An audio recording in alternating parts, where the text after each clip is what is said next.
Bom dia, pessoal. Deu 10 horas aqui, vou iniciar a apresentação. Queria primeiro agradecer a presença de todos, né, que estão aqui nesse evento aqui, né, online, dentro dessa pandemia que estamos vivendo hoje. É o jeito que a gente tem para fazer esses momentos, né? E achei muito bacana a proposta da Cersusquem, então queria primeiro começar agradecendo o convite da Arlene, que ela fez para mim um pouquinho tempo atrás, né, que ela viu essa apresentação e achou interessante trazer aqui. E estou muito honrado de estar nesse evento hoje. Eu pesquisei um pouco sobre ele e vi que todo mundo que vem aqui tem uma qualidade muito alta, e achei muito legal de estar podendo participar aqui hoje. Tá? O objetivo hoje dessa apresentação é passar um pouquinho dos desafios que a gente encontra no desenvolvimento de produtos sustentáveis. Essa é a espinha dorsal da nossa apresentação hoje aqui. E aí eu vou iniciar ela, primeiro me contando um pouquinho de quem eu sou, né? Um pouquinho da minha trajetória. Eu sou engenheiro ambiental, formado na USP de São Carlos. Ingressei na turma de 2010. Dentro do curso, eu me envolvi bastante com a parte de ecodesign numa iniciação científica, que acabou depois sendo meu trabalho de TCC também e tudo mais. E ecodesign eu prometo que vou desvendar para vocês no próximo slide o que é isso, para quem não conhece o termo, mas de maneira geral é o desenvolvimento de produtos mais sustentável, né? A abordagem que a gente utiliza para fazer isso. Em 2014, eu tive uma experiência muito bacana dentro de uma consultoria ambiental, que me deu uma vivência também dentro das cadeias de reciclagem, né? Eu executei um trabalho de plano de resíduos sólidos no município de Pirassununga, e nesse trabalho eu consegui fazer um trabalho de gravimetria que foi bastante mão na massa, de fato, para conseguir distinguir ali quais eram os materiais que estavam ali sendo destinados ali para o aterro sanitário, que ia para reciclagem e tudo mais. E isso me deu uma vivência muito grande, uma vontade muito grande de estar mais próximo dessa realidade. Em 2015 eu tive ali uma porta de entrada, e aqui vale um parênteses muito grande desse programa, principalmente para quem está assistindo hoje esse evento, que é o Inova Talentos. Não sei se todo mundo conhece, é um programa criado aí com a parceria do IEL com o CNPq, em que a ideia dele, né, a ideia original dele era provar para grandes empresas o valor de alguém com uma carreira mais acadêmica pode ter dentro de uma universidade, de uma empresa. E a ideia desse programa é dar um desafio que a empresa tem na mão de uma pessoa como essa e ela desenvolver isso ao longo de um ano. Eu tive essa oportunidade dentro da Natura, e aí, desde então, isso acabou sendo a minha porta de entrada para iniciar e continuar dentro da Natura de alguma forma, e até hoje estou lá dentro do P&D, dentro da inovação.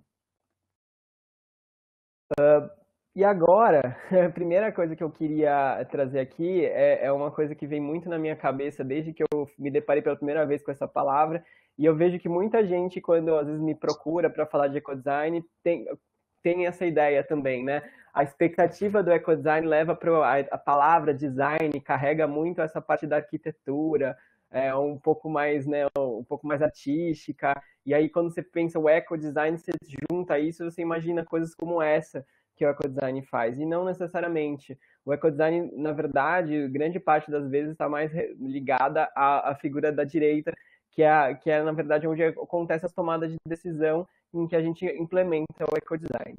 E por que eu estou falando isso? Se a gente pegar uma definição de ecodesign, tem várias, mas eu peguei uma mais à mão aqui do Ministério do Meio Ambiente. O ecodesign é todo o processo que contempla aspectos ambientais no desenvolvimento de produtos ou serviços. Simples assim.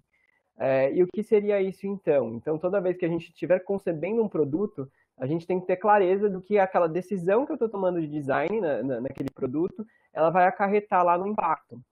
E isso é muito importante porque tem alguns dados que mostram que, principalmente nas fases iniciais do projeto, são onde os principais impactos são definidos ali, né? 80% é uma estimativa que os impactos são justamente nas fases mais iniciais do projeto. Então, se a gente não tem essa abordagem de ecodesign, o que a gente está tratando ali é apenas 20% depois do problema e remediando um problema que já está criado e não a grande parte. Não é uma abordagem muito eficiente, de fato. E por isso, essa é a importância do ecodesign. E aqui, tangibilizando um pouco para vocês, eu trago um exemplo que eu vivo mais, né, na prática, dentro da Natura, que não sei se todo mundo conhece ou já reparou, os perfumes, em geral, as válvulas são recravadas nos frascos, né? E a Natura tem uma outra abordagem, as válvulas são rosqueáveis. Nesse perfume de Ecos a gente consegue perceber porque o design já remete a esse rosqueamento ali da válvula, mas outros que às vezes você até acredita que é recravado, se você tentar, você vai ver que ele é rosqueável. E por que isso? Isso é uma decisão de design, também pensando na reciclabilidade do frasco, porque quando você tem uma válvula recravada no frasco em que você não tem muita dificuldade de você tirar, a cooperativa que vai separar os materiais, ela não vai conseguir separar essa válvula, vai precisar perder muito tempo, vai poder se machucar, e elas não vão destinar isso para reciclagem. Então tem muito menos chance desse frasco ser destinado para reciclagem quando você faz uma decisão de design como essa, por exemplo, de recravar a válvula no frasco. E outra coisa também que é interessante, frascos de vidros, eles também são duráveis, né? Eles também é um material inerte e tudo mais, ele poderia ter mais vidas, né? Você poderia durar não só o quanto aquele perfume durou, você poderia conseguir refilar ele mais. Quando você consegue tirar, desrosquear facilmente, você permite também que o consumidor consiga aproveitar esse frasco também várias e várias vezes. Isso é muito interessante também. Então você vê como uma pequena decisão faz toda a diferença para a sustentabilidade. E negligenciar essa parte do ecodesign também é um perigo, né? Então eu trago esse exemplo que para mim é muito marcante, porque quando eu olho aquelas galerias com aquela parede imensa, cheia, lotada de case de celular, me faz pensar muito nisso, né? O celular, se você for pensar, também teve uma decisão de design ali, em que foram diminuindo ali o material e hoje ele fica muito frágil, né, ao impacto mecânico. Se você for pensar, o celular já deveria vir de fábrica com essa propriedade mecânica para aguentar o impacto. E não vir com essa propriedade traz esse mercado que foi criado, né, de cases para celular, que é gigantesco e que você tem que produzir uma quantidade imensa, né, de cases que provavelmente uma grande parte delas não vai nem chegar a ser usada e vai ser descartada, né, sem nunca ter sido usado uma vez na vida, porque é uma abordagem muito ineficiente. Você tem que fazer uma série de cases com diferentes designs e tudo mais para o consumidor escolher um. Então você tem que ter muito mais cases no mercado do que celulares, que já é um número imenso. Então é um impacto absurdo que também decorre de uma decisão de design. Bom, e outra coisa que eu queria também alinhar aqui hoje com vocês aqui é o conceito de sustentabilidade. Eu coloco no início ali, né, os desafios da sustentabilidade, justamente porque ele carrega mais uma ideia que todo mundo entende. A parte de sustentabilidade leva a pessoa para o mesmo lugar. Mas hoje se fala muito de economia circular, e eu vejo muito isso sendo tratado, às vezes, de uma maneira muito como sinônimo e tudo mais, e tem uma certa diferença quando a gente fala de economia circular, e eu queria trazer aqui para vocês como uma provocação. Bom, para iniciar essa conversa, a gente sabe, né, que a forma que a gente está atuando hoje no mundo, desenvolvendo nossos produtos, nossos serviços, ela não é a forma mais sustentável de fato, né? A gente tem ainda uma ideia de linearidade que foi criada lá na Revolução Industrial que ainda permanece, né? Então a gente tem essa ideia ainda de pegar, fazer, usar e descartar muito forte. Por mais que a gente ainda consiga reciclar alguma uma coisa ou outra, isso ainda a gente não está conseguindo fechar o ciclo de fato. E esse reciclar uma coisa ou outra nos leva para o que os especialistas chamam de economia ecoeficiente. E eu vou detalhar um pouquinho mais para vocês o que seria essa economia eficiente e por que tem essa ideia, né? Não é o linear, mas não é o circular, né? Consegue fazer algumas espirais ali, mas não de fato não circulou de fato. O que é isso, né? Isso me remete muito a essa pessoa aqui, que é o Al Gore. Quando eu estava tomando a decisão de curso, eu lembro que eu vi esse documentário Verdade Inconveniente, fiquei muito impactado, queria também trabalhar alguma coisa com isso. Para mim, isso me marcou muito.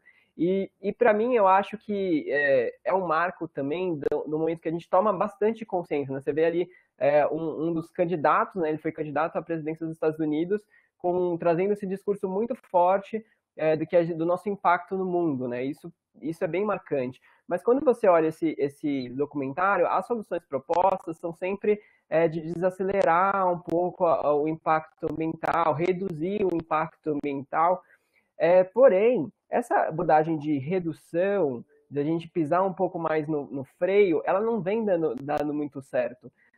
Se a gente pega esse relatório, né, da Ellen MacArthur, olhando para o panorama de plásticos, a gente vê que mesmo tendo tomado a consciência, mesmo tomando algumas ações, com muitas empresas divulgando vários compromissos ousados, a gente ainda tem um cenário muito longe do circular, né? A gente tem 98% dos plásticos vindo de fonte virgem ainda, apenas 2% vindo de fonte reciclada. Uma quantidade imensa, né, sendo colocada no mercado anualmente, 78 milhões de toneladas, e aí você vê aqui nesse fluxograma os vazamentos, né? 1/3 disso vai lá para o meio ambiente, que é o que a gente fala bastante de discussões de microplásticos e tudo mais. Uma parte disso, 40%, a gente consegue destinar ali para os aterros sanitários. Isso quando a gente consegue mesmo aterros sanitários, né? Às vezes no Brasil a gente ainda convive, infelizmente, com a realidade de lixões, que ainda é um absurdo, né? Na Europa, por exemplo, a gente tem muita realidade da incineração, e aqui o que eu queria chamar a atenção, né? Disso tudo que a gente falou, dessa quantidade imensa, 14% tem chance de ser reciclado, foi destinado para uma cooperativa, alguma coisa. Mas desses 14%, 4 disso se perde no processo, porque são peças pequenas e tudo mais, então às vezes eles não conseguem aproveitar. 8% a gente consegue reciclar, mas é uma reciclagem de baixa qualidade, são reciclagens que a gente chama de downcycling, em que a gente não consegue aproveitar aquilo no material que tenha mais valor, ou pelo menos um valor parecido com o que ele tinha antes de ser reciclado. Então a gente tem ali alguma coisa que se torna um vaso, vassoura, coisas desse sentido. E por que isso é ruim? A gente consegue dar uma destinação, mas como isso não tem um grande mercado, isso acaba atrapalhando, porque isso não se sustenta ao longo do tempo, né? Então a gente não tem um mercado que demanda aquele material, então a gente não constrói uma cadeia. E só 2%, de novo, que vai ser realmente ter este valor de upcycling, né? De ser um valor maior, ou pelo menos manter o mesmo valor. Então a gente precisa atuar de maneira diferente nesse cenário. Outra coisa é que também esse cenário nos leva a pensar que a gente tem, os nossos recursos são finitos, né? Então isso daqui é um gráfico que faz uma brincadeira na hora da escala, de imaginar uma criança que nasce em 2010 e que talvez na sua adolescência ela já não enxergue alguns dos nossos recursos que a gente hoje conhece e que tem à mão, talvez isso não exista mais na adolescência dela, ou com a vida adulta, por exemplo, talvez o petróleo ela já não veja mais, né? Isso nos faz pensar de novo que a gente está num planeta em que tudo é finito, embora como as coisas são abundantes, isso traz uma ilusão de que a gente tem isso de uma forma infinita, e isso não é verdade, né? E aqui, alguns especialistas da economia circular que trazem algumas provocações que eu queria deixar aqui para falar justamente o que a economia circular tem de diferente, o que a gente está falando desse conceito, né? O Michael fala um pouco sobre a ideia de que sustentabilidade ela deve ser atrativa, né? A gente também, quando a gente faz essa abordagem de redução, ela acaba sendo, às vezes, uma coisa não sustentável de fato, né, na prática, ela acaba sendo uma coisa que sempre tem um sacrifício, e ele brinca um pouco com isso, né? Se você tem uma relação com o seu parceiro, com a sua família, que ela é sustentável, até o nome sustentável parece uma coisa que é tolerável, né? Não é uma coisa atraente, de fato. A gente tem que ter uma relação com o meio ambiente que, de fato, seja bacana, que seja legal, não só sustentável, tem que ser mais que isso, né? O William traz também algumas provocações no livro do Cradle to Cradle, que também são interessantíssimas, e eu recomendo bastante esse livro para quem quiser saber mais de economia circular. Ele faz um contraponto em relação a essa parte da redução, que é muito interessante, né? Ele fala um pouquinho vamos imaginar, então, que você bate no seu filho 5 vezes. Se você bater no seu filho 2 vezes, você reduziu, mas você ainda está batendo no seu filho. Ele coloca esse exemplo que é bem provocativo para a gente refletir o que a gente está fazendo com essa abordagem de redução. A abordagem de redução é exatamente isso. A gente também está batendo na terra ainda, mesmo que a gente bata menos. E a gente precisa mudar isso. E é o que a Ellen MacArthur também traz na sua fala, né? A gente tem um problema ali, a gente está reduzindo, ganhando tempo, né? Quando a gente faz os compromissos e metas e tudo mais. A gente precisa mudar a abordagem para conseguir resolver o problema de fato. E aqui a gente traz uma outra coisa que também vem do conceito de economia circular, que é a diferença de eficiência e eficácia. Quando a gente está falando em redução para a gente conseguir ser mais sustentável, apenas a gente está pensando em otimizar os recursos, que é interessante a otimização, que é a parte de eficiência. Porém, a gente está com um sistema que ele não é eficaz. E qual que é a diferença disso? No livro do Cradle to Cradle, eles trazem um pouco dessa ideia da árvore. Né? Uma árvore ela pode produzir muitas flores, algumas só delas vão ser polinizadas, algumas vão virar frutos. Então, grande parte dela iria então para ser resíduo. E isso seria, se você pensar na nossa lógica de mercado, isso seria um baita problema, né? Uma quantidade imensa de resíduo. E por que na natureza, que é o nosso sistema mais sustentável de fato, né, que dura bilhões de anos, isso não é um problema? Porque a natureza é um sistema eficaz, não existe conceito de lixo para a natureza. Tudo que é um resíduo para na verdade, ele é uma entrada para uma outra coisa nascer, né? Então, ele é para um outro organismo aproveitar. E esse é um sistema eficaz. E depois que a gente tem um sistema eficaz, a gente pode pensar na otimização. A gente está tentando otimizar um sistema que não está funcionando. E qual é a importância disso? Quando a gente está só trabalhando com essa abordagem de não mexer no nosso sistema de fato, na forma como a gente está pensando os nossos sistemas, e a gente só está pensando em reduzir da mesma forma que a gente faz, isso nos leva para soluções como essa, que tem uma mentalidade de escassez. Esse aqui é um exemplo de um chuveiro que foi criado pensando que teria ali uma luz para imaginar que você está ficando muito tempo ali no banho, e para você ser alertado que você tem que ir logo, né, no banho, e vai diminuindo o fluxo de água também. E aí, quando você pensa nisso, o foco da pessoa que pensou nessa solução está pensando que o problema é o tempo do banho.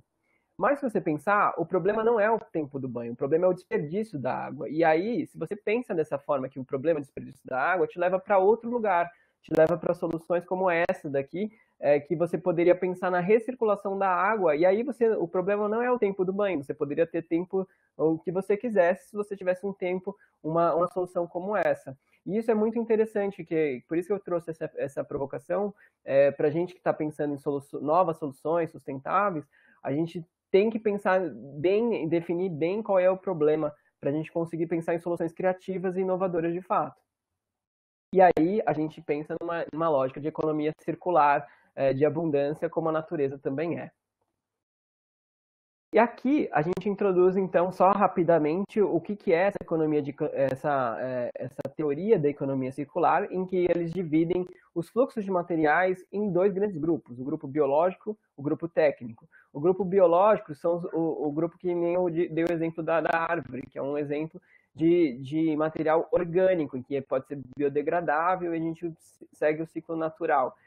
E o técnico são materiais não renováveis, não biodegradáveis, em que a gente tem que ter uma outra abordagem para a gente manter eles no ciclo máximo possível. Então, se você tem um eletrônico lá, como se fosse um celular, a gente tem que tentar manter ele o máximo possível no ciclo, fornecendo manutenção para ele, caso não seja possível uma remanufatura, caso não seja possível a gente reutilizar as peças. E essa lógica precisa estar mais presente para a gente falar de economia circular.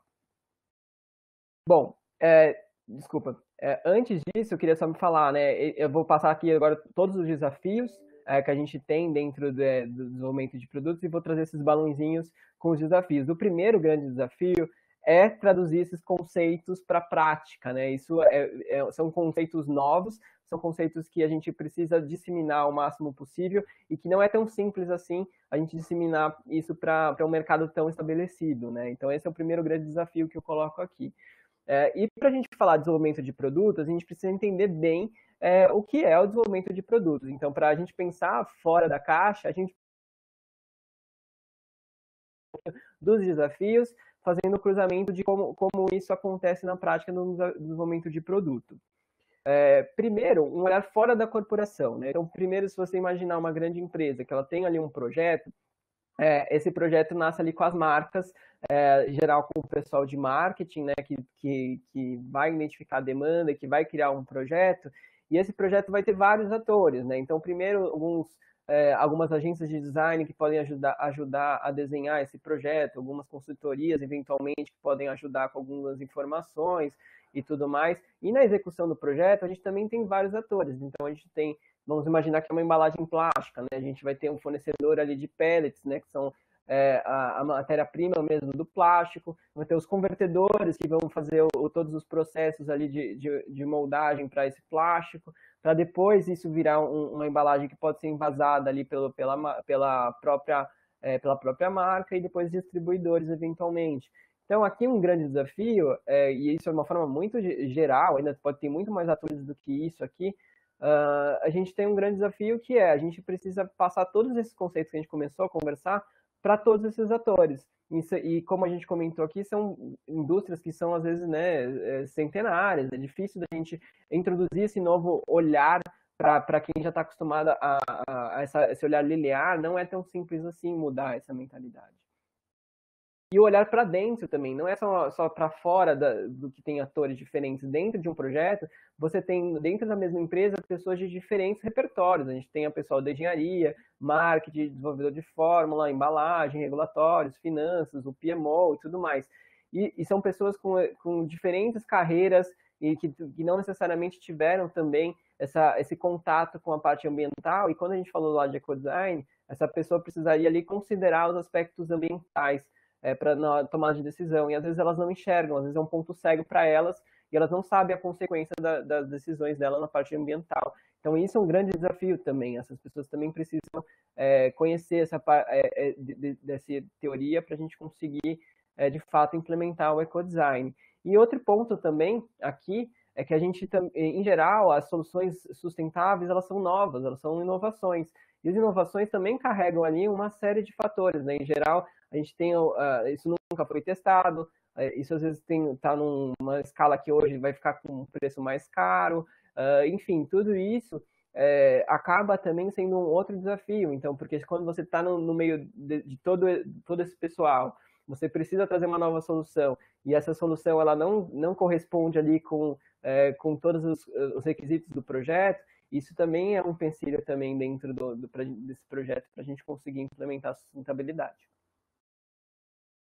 Testes, testes e mais testes. Acho que toda empresa não quer ter o seu produto chegando com uma má qualidade para o seu consumidor. Então, para isso, a gente faz diversas simulações para garantir que esse produto vai chegar na melhor qualidade possível na mão do nosso consumidor. Então, a gente precisa entender se essa embalagem interage com o produto, se tem barreira, qual é o shelf life e tudo mais, né? Então, quando a gente fala de novas soluções, principalmente para produtos, embalagens primárias, por exemplo, a gente tem uma série de fatores que a gente precisa testar para ver se aquilo realmente vai performar do jeito que a gente imagina, né? Então, uma das coisas é que a gente precisa garantir que essas novas soluções sustentáveis aí de materiais e tudo mais, elas precisam também aguentar toda essa cadeia logística que a gente tem, né? E aí a gente está falando de diversos fatores que pode ser tanto de uma questão de a gente estar falando de estar exportando, e aí a gente fala de muita coisa, porque tem diferenças de temperatura, tem tudo mais, e às vezes tem também logísticas mesmo no território aqui nacional também, que a gente são muito complicadas, que às vezes a gente também precisa garantir isso. E para a gente conseguir garantir isso leva muito tempo. Então, como eu estava falando do desenvolvimento de novos materiais e tudo mais, isso precisa de um tempo para fazer testes, às vezes no primeiro teste isso não dá certo, precisa fazer ajustes, isso também requer ali bastante trabalho, por isso que às vezes a gente vê algumas soluções surgindo lá na área da pesquisa, fala, poxa, por que ninguém implementou isso? Muitas vezes é por conta disso, a gente não consegue, a gente precisa de um tempo para amadurecer aquilo que foi inventado, que foi criado, para a gente conseguir colocar no mercado.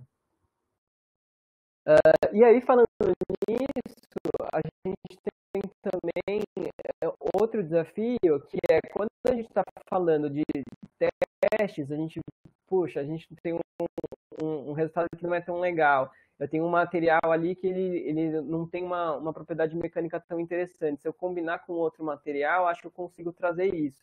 E essa combinação de materiais para o ecodesign é muito perigosa. Por quê? Quando a gente combina materiais, isso é um problema lá depois na reciclabilidade, né, dele, né? Então, quando a gente vai tentar reciclar os materiais, a gente gosta dele tendo o mais separado possível, né? O PET no fluxo do PET, o PP no fluxo do PP, o PE no fluxo do PE e tudo mais.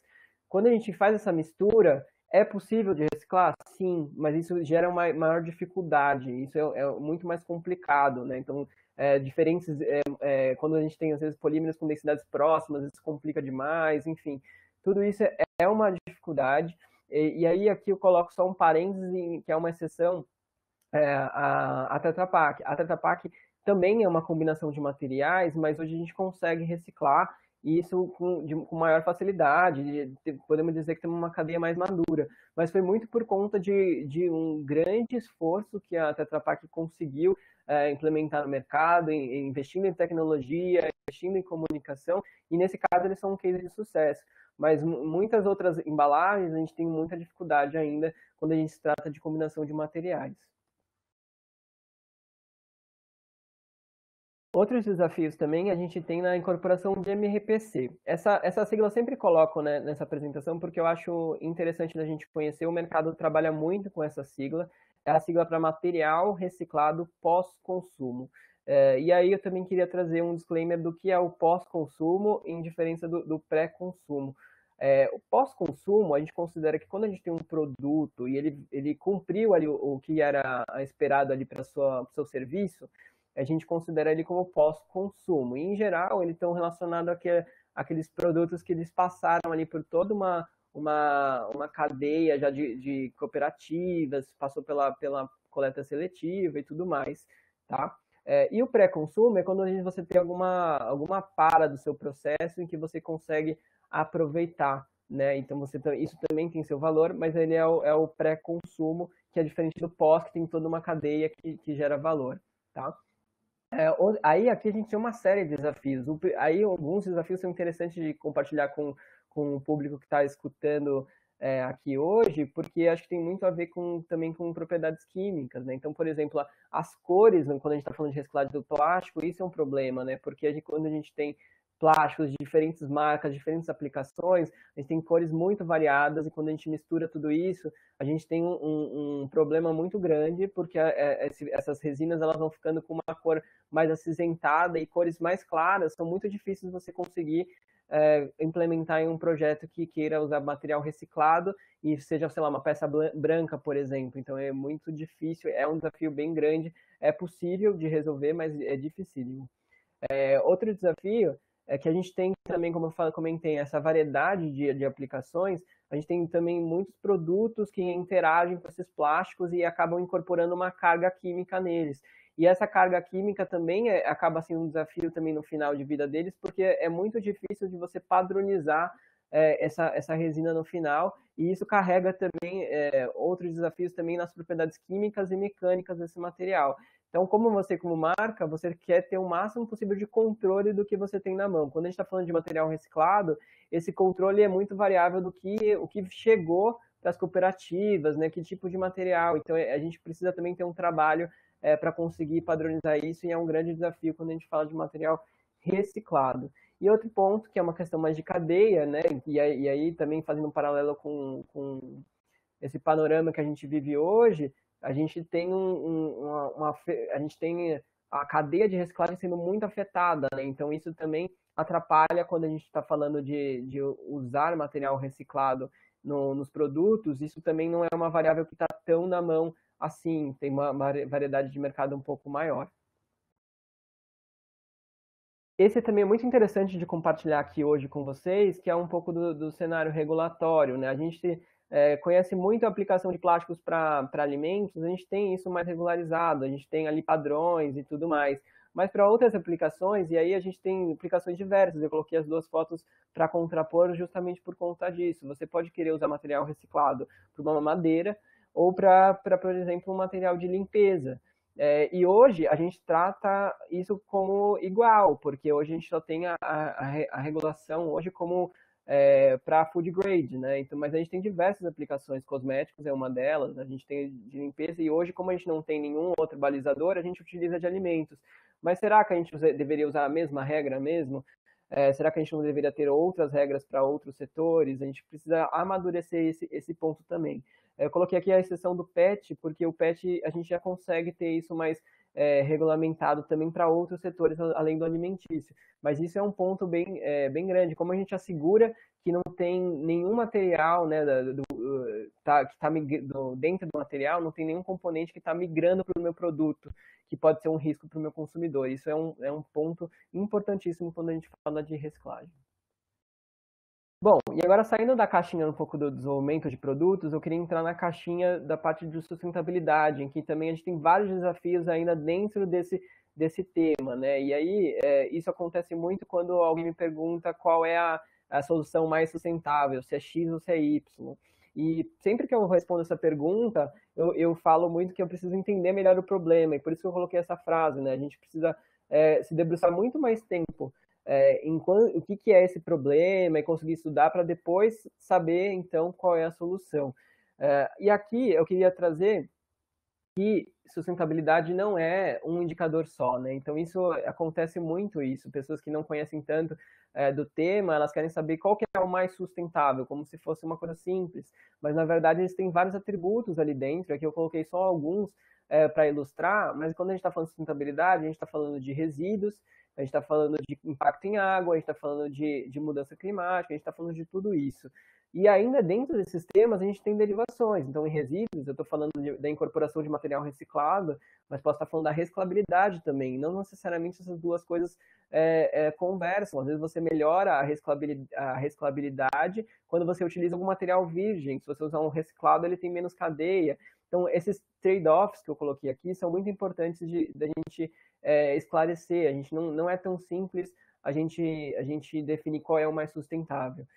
E aqui eu trago um pouquinho da ilustração disso e também mostrando um pouco da importância de saber das premissas que estão por trás de estudos que a gente tem em comparação para dizer qual que é mais sustentável que o outro. Aqui eu não fiz nenhum CV, só totalmente ilustrativo esse exemplo, mas imaginando então que a gente ia fazer um estudo para qual que é o mais sustentável. O plástico descartável, uma caneca dita ecológica, uma caneca de alumínio. E em cada um desses atributos que eu falei para vocês, dessas soluções ganharia na parte de sustentabilidade. Então, na parte de resíduos, eu coloquei que a caneca de alumínio seria a melhor delas, porque ela tem uma cadeia de reciclagem mais resolvida. A caneca ecológica, por que eu coloquei ali uma flechinha para baixo vermelha? Porque ela tem, como eu comentei com vocês, a combinação de materiais. Então, provavelmente ela deve ter algum tipo de madeira incorporada num polímero, e isso no final de vida é um grande problema para a reciclagem, porque esses pontos de madeira, eles são complicados para o reciclador depois trabalhar uma resina reciclada depois, vão virar pontos pretos, cinzas e tudo mais. Isso é complicado para trabalhar. Na parte de água, eu poderia afirmar que o plástico descartável ele seria melhor, porque eu não preciso lavar a toda vez, eu uso e jogo fora. Ele é um problema em resíduo, mas em água ele não seria. E em carbono, que a gente estava falando das mudanças climáticas, eu posso falar que a caneca ecológica, por incorporar um material de fonte renovável, ele é o melhor deles. E aí, qual é o melhor? Qual é o mais sustentável? Né? Então, é muito complicado chegar nessa equação aqui, né? E aí, o que eu coloco aqui para vocês é de sempre se perguntar das premissas que estão por trás desses estudos, porque vocês poderiam me questionar, mas espera, você está considerando quantos usos para definir esse impacto? Que você considerou que toda vez que eu for tomar uma água na minha caneca, eu vou lavar a minha caneca, por isso você está colocando a questão da água aqui. E aqui tem muita coisa, e esse é um desafio gigantesco, porque diferentes especialistas do tema podem chegar a conclusões totalmente diferentes. E isso dificulta lá, quando eu comentei com vocês, para a gente tentar explicar um pouco todas essas questões para pessoas que não têm tanto repertório de sustentabilidade, e aí ela tem uma informação, você vem com outra, isso também é bastante complicado. E falando de informações controversas, isso é um outro que eu jogo aqui também, que dentro do mesmo tema, a gente também tem informações diversas, né? Então, por exemplo, caixa de pizza, eu destino para reciclagem ou não destino? Se você jogar no Google, na primeira página você já tem informações diversas, né? E aqui não é nenhum demérito das fontes, eu entendo o porquê que está por trás, né? O óleo, de fato, atrapalha a reconstituição das fibras na reciclagem do papel. Só que algumas empresas conseguem mesmo assim, reciclar e aceitam essa caixa de pizza entrando no fluxo deles de material reciclado e outras não. E por isso que a gente tem informações difusas, e quando a gente está querendo falar sobre isso e tentar disseminar essas informações, isso é um desafio muito grande, porque para a gente conseguir passar essas informações de maneira clara, isso tudo, essas divergências que acontecem por conta das especificidades dos processos, isso é um desafio enorme. E aí, outra caixinha que eu queria passar também é a realidade das cadeias de reciclagem. A gente precisa conhecer essa realidade a fundo para entender melhor o que a gente destina e o que não destina para reciclagem, né? E aqui, quando eu falei um pouquinho dos atores, eu acabei mentindo para vocês, porque na verdade tem muito mais atores, né? Quando a gente está falando de economia circular, a gente vai precisar ter os atores da coleta seletiva, as cooperativas envolvidas e os recicladores. E aqui vale um parênteses também, que é a diferença entre recicladores e cooperativas, em que eu vejo muitas vezes as pessoas tratando como a mesma coisa e não são. As cooperativas são as pessoas que estão ali na triagem do material, destinando isso para os recicladores. Os recicladores são aqueles que, de fato, estão recebendo esse material e transformando esse material em material reciclado. E aqui eu queria trazer para vocês também um pouco da realidade das cooperativas. Então, em geral, é legal depois vocês procurarem algum vídeo sobre isso, mas em geral a gente tem aqui uma esteira e várias pessoas aqui distribuídas pegando os materiais, né? Cada um ali com a sua função. E isso vai passando na frente deles, e dependendo do dia que eles têm, a gente tem um volume imenso de materiais ali, para eles triarem, e aqui a gente tem várias questões do porquê que às vezes uma coisa dita reciclável, na prática ela não é reciclável. E aqui eu queria passar um pouquinho para vocês esses desafios também aqui. Então, quando a gente olha lá uma embalagem, ela tem ali a sua identificação, principalmente os plásticos, né? Tem a sua identificação ali correta, a gente imagina que aquilo é reciclável, mas às vezes na prática ela não é. Por quê? Por conta dessa realidade que eu comentei das cooperativas, né? Então, às vezes a gente tem uma peça de, sei lá, uma tampinha de PP. Ela é reciclável, o PP é reciclável. Porém, quando ela é uma peça pequena, distribuída ali naquela esteira, às vezes na pressa eles acabam não pegando, eles não conseguem pegar tudo e eles acabam, às vezes, priorizando materiais que têm mais valor, né? Porque eles são uma cooperativa e ganham apenas pelo material que eles vendem, eles não são remunerados pelo serviço que eles prestam à sociedade. Esse é um ponto bastante interessante também, que vale também a discussão pública depois.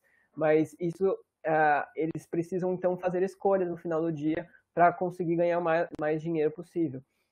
Então, essas escolhas acabam passando por todos esses valores também dos materiais. Decorações. Ouvi outro dia um caso muito interessante de acho que em Santa Catarina, se não me engano, em que uma marca colocou um PET amarelado no mercado e as cooperativas não pegavam aquele material e ele começou a chegar com um grande volume para eles. E eles se organizaram para conversar com a marca para eles colocarem um PET claro, porque essa decoração, essa cor que eles conferiam ao PET não tinha valor de mercado e por isso que eles não pegavam e aquilo estava sendo destinado para um aterro sanitário, justamente só por conta da cor, né? Então isso também é um ponto interessante de ressaltar. As decorações fazem muita diferença. A associação com outros materiais, que eu comentei lá no início, né? O caso do perfume, em que a gente tem as válvulas recravadas e as não serreáveis, isso também, a gente precisa conseguir separar os materiais para reciclagem, né? Então isso também é um outro fator. E a sujidade, né? Então a gente tem materiais que poderiam ser reciclados, mas que como eles, às vezes, sei lá, caixa de leite, quando ela tem o leite ali estragado, os cooperados não vão pegar, né? A gente tem que se imaginar também no lugar desses cooperados, você também não ia querer entrar em contato com materiais desse jeito. Então isso também é outro fator importantíssimo da gente se considerar. E um pouquinho do que eu comentei aqui também, em relação às diferenças de valores dos materiais. A gente tem materiais que são recicláveis, eles poderiam ser recicláveis tecnicamente, mas na prática não são. E não são porque eles não têm um valor de mercado interessante. E isso é um desafio muito grande. Como que a gente pode fazer, por exemplo, vidro colorido, hoje aqui nessa tabela que eu peguei da Sempre, eles não estavam nem sendo considerados. Então foi o que eu comentei com vocês. Os cooperados não vão destinar isso para reciclagem porque ninguém está comprando isso no mercado. né? E aí também na tomada de decisão ali que eles têm que tomar rapidamente para escolher entre um material e outro, se o alumínio passa na frente deles com um valor que é muito mais elevado ali, isso aqui só para vocês ilustrarem, é o preço da tonelada de cada um desses materiais, e as siglas aqui que a gente tem é o limpo e prensado. Se a gente tem o alumínio passando na frente dele, ele tiver que escolher entre o alumínio e entre qualquer outro desses materiais, ele vai escolher o alumínio. Papelão, a gente vê aqui que tem um valor também de mercado até que elevado, PET também, mas outros como o vidro que eu coloquei aqui para vocês, por conta de toda a especificidade da cadeia, da dificuldade que a gente tem, hoje não é uma cadeia muito valorizada. E a gente precisa tentar valorizar esses materiais para a gente fechar o ciclo da economia circular também. Coleta seletiva, mais um desafio também que a gente tem, mesmo em cenários que a gente tem até na região sudeste, que tem uma grande gama aí de cidades que tem coleta seletiva, ainda dentro dessas cidades, às vezes a gente tem ainda algumas regiões dentro dessa cidade que não tem coleta seletiva. A gente precisa garantir que a coleta seletiva seja amplamente disseminada no território nacional para a gente ter economia circular, senão a gente não consegue recuperar esses materiais. Isso é um desafio muito grande para todo mundo que quer trabalhar com economia circular. E por fim, a conscientização ambiental, né? A gente tem um papel muito importante na disseminação dessas informações, e tem informações que não são tão triviais e que vale a pena a gente, quanto mais ter contato com as cooperativas, é mais interessante, porque eu sempre aprendo muito quando eu tenho palestras e coisas com cooperativas, porque eles têm riquíssimo a quantidade de informações que eles têm do dia a dia deles. Então, a última vez que eu participei de uma apresentação como essa, um cooperado disse que não preciso limpar todas as minhas embalagens de refrigerante, nem de suco. E eu fiquei, nossa, mas por quê, né? E ele comentou que se a gente colocar a tampa nessas embalagens, por exemplo, e rosquear, primeiro que a gente não vai, essa tampa não vai se perder durante o processo, que ela é muito pequena, e segundo que garante que não vai vazar e que não vai gerar bichos, então não precisaria nem usar água para a gente lavar isso. Claro, quando a gente tem uma garrafa de leite, alguma coisa nesse sentido, sim, mas para suco e refrigerante ele disse que não. E eu achei tão interessante que mesmo eu da área não conheço essas informações, então a gente precisa aumentar assim, a conexão com as cooperativas, porque tem muita informação que a gente não conhece. Outro exemplo também é o papel. A gente pica o papel antes de jogar fora, porque não quer que as pessoas leiam as informações, e isso se perde também no meio daquela esteira, né? Como eu mostrei para vocês. O correto é você colocar todo o seu papel numa sacola e aquilo eles identificam que é só papel e eles colocam aquilo na cadeia do papel. Então essas dicasinhas a gente precisa disseminar ainda para a população e para nós mesmos, né, que muitas vezes a gente não conhece, e precisa ter uma maior conexão com as cooperativas para saber disso, da realidade deles. Bom, depois de tudo isso, muitos desafios, né? E aí parece que a gente dá até uma desanimada, né? Fala, nossa, tem desafio para todo lado dentro disso, é muito difícil trabalhar nesse tema. Mas o ponto de trazer isso para vocês hoje aqui é que todo desafio tem uma oportunidade de disfarçada. É um chavão isso, mas é a realidade, né? Todos esses desafios agora que vocês conhecem todos eles, vocês agora têm uma maior compreensão da realidade e podem destinar, às vezes, soluções com o repertório de vocês em coisas que são desafios ali pontuais, como eu falei, o exemplo da tinta, por exemplo. E o mercado demanda cada vez mais esses novos olhares para resolver os velhos problemas, né? Então, até aqui eu gosto muito dessa imagem que traz essa provocação, né? Então, a gente pode tentar garantir que as pessoas joguem a bituca de cigarro no lixo, colocando uma placa, colocando multa, ou talvez pensando numa ideia criativa, pensando naquele local, entendendo a região, entendendo quem são as pessoas que estão ali, e fazendo uma brincadeira e trazendo um lúdico também. Então, tem diferentes maneiras e abordagens para a gente trabalhar o mesmo problema. E uma vez que a gente vê toda essa realidade, todos esses pontos colocados, a gente não consegue desver. Eu tenho certeza que vocês agora vão prestar muito mais atenção nas embalagens que vocês compram, nas embalagens que vocês destinam para reciclagem, como vocês destinam para reciclagem. Isso é o mais legal do papo de hoje, né? Acho que quanto mais pessoas a gente tem com essa visão e trabalhando em prol da mesma coisa, é interessantíssimo como a gente realmente fortalece os esforços para a gente conseguir, de fato, fechar o ciclo da economia circular. Gente, e era isso que eu tinha para passar para vocês. Eu agradeço muito a todo mundo que esteve aqui conosco aqui no evento e vou ficar aberto agora para as perguntas. Bom, tá ok. Eu vou ficar disponível para vocês também. Eu sempre estou bem disponível no LinkedIn para quem quiser entrar em contato, não quiser fazer pergunta aqui, depois a gente pode conversar, bater um papo, tá bom? E agradeço muito a todo mundo a presença de vocês, a atenção de vocês e fico aí à disposição, tá bom? Da Isabela, eu acho sobre o uso de polímeros derivados de resíduos orgânicos para a criação de produtos ecológicos. Eu acho fantástico. Eu gosto muito. É como eu comentei dentro da apresentação, o que eu acho que tem um ponto muito importante é que quando a gente está olhando os polímeros de produtos, né, que a gente fala ecológicos, quando a gente faz uma mistura de um polímero convencional com alguma coisa de resíduo orgânico, a gente entra naquele mesmo problema da reciclagem, da mistura de materiais.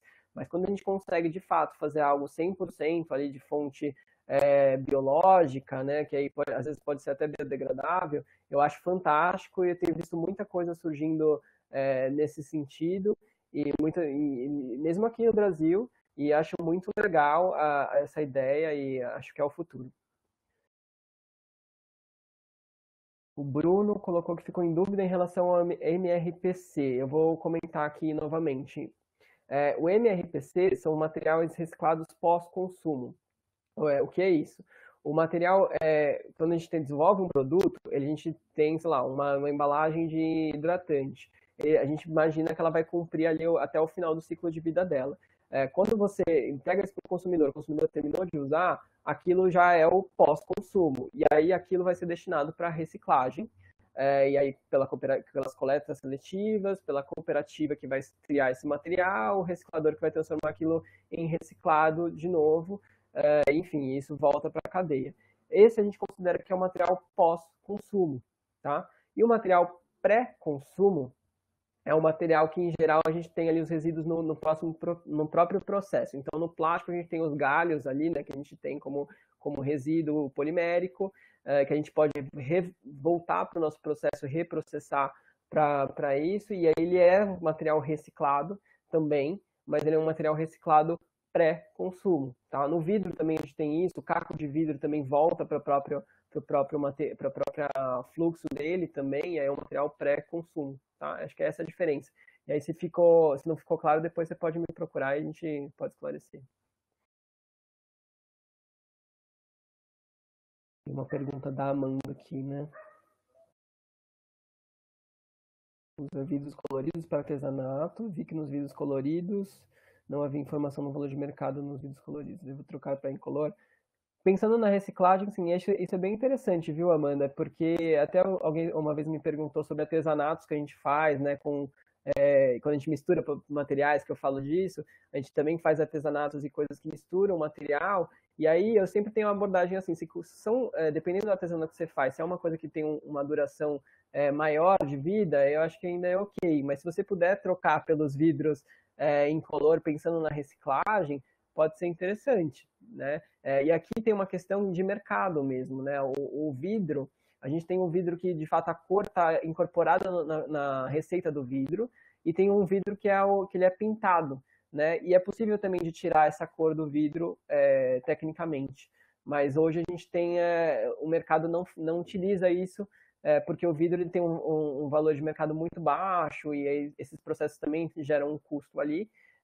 E isso também é uma dificuldade no final da cadeia. Então, se você, dependendo do que você for fazer, se não for fazer alguma coisa que é algum artesanato que dure muito, é melhor usar o incolor. Mas se você pode usar o colorido, se for alguma coisa que vai ser para ornar aí na casa e tudo mais.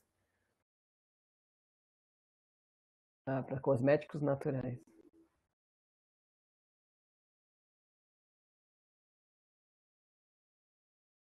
Esse é um ponto interessante. Né? Deixa eu ver se eu entendi direito, você faz cosméticos naturais e sua embalagem é de vidro colorido âmbar, né? Alguma coisa nesse sentido. esse é um ponto mesmo.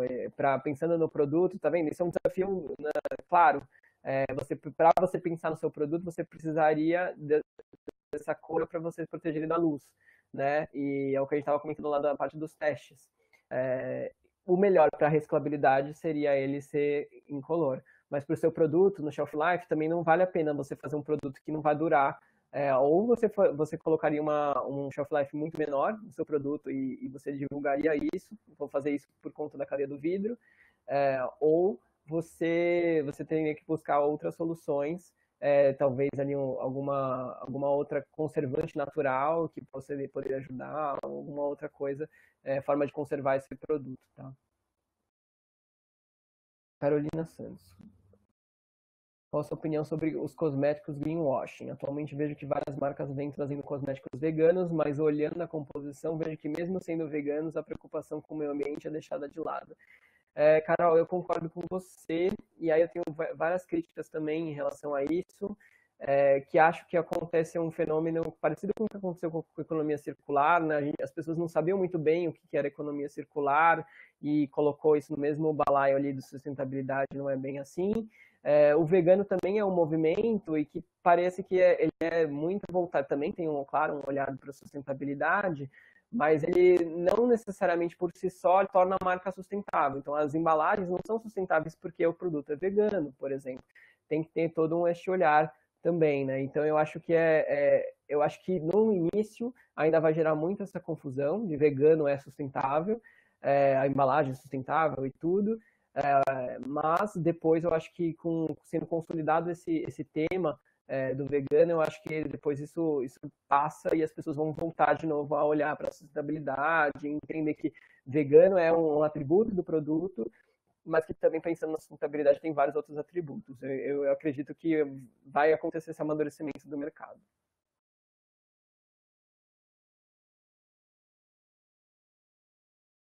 A pergunta do Daniel. Na sua opinião, qual é o problema dos projetos sustentáveis não conseguirem se manterem durante um relativo tempo de execução, visto que muitos projetos interessantes acabam sendo interrompidos ou parados? Ótima pergunta, Daniel. Isso é um pouco do ponto que eu coloquei lá também na apresentação, em que esses projetos, em geral, não é só de sustentabilidade, né? Eu vejo isso como projetos de inovação no geral. A gente requer um tempo de maturidade, né? Essas coisas são novas e a gente precisa fazer testes, esses testes vão ter resultados muito provavelmente no começo não satisfatórios, a gente precisa ter uma paciência ali para você investir um dinheiro nisso, e tempo nisso, recurso nisso, e um tempo que não é, às vezes não é tão curto, para você conseguir colocar isso no mercado. Então, o mercado precisa primeiro se amadurecer, acredito eu também, para entender que a gente não vai conseguir resolver de uma hora para outra esses grandes desafios, né? A gente precisa, de fato, investir tempo e dinheiro para isso, e a gente tem que ser menos imediatista. Eu acho que a gente tem muito esse olhar em empresa ainda de ser muito imediatista. Fez um teste, deu errado, tira o time de campo, vão investir em outra coisa que isso não vai dar em nada. A gente tem um olhar, eu acho que passa muito pelo mindset das pessoas, das corporações. Tá, joia. Gente, vou encerrar aqui. De novo, fico à disposição aí no LinkedIn, nas redes sociais. Vocês podem me procurar também. Eu adoro bater papo sobre esse tema e aprendo muito com as perguntas de vocês, viu, gente? Muito obrigado pela presença de todo mundo.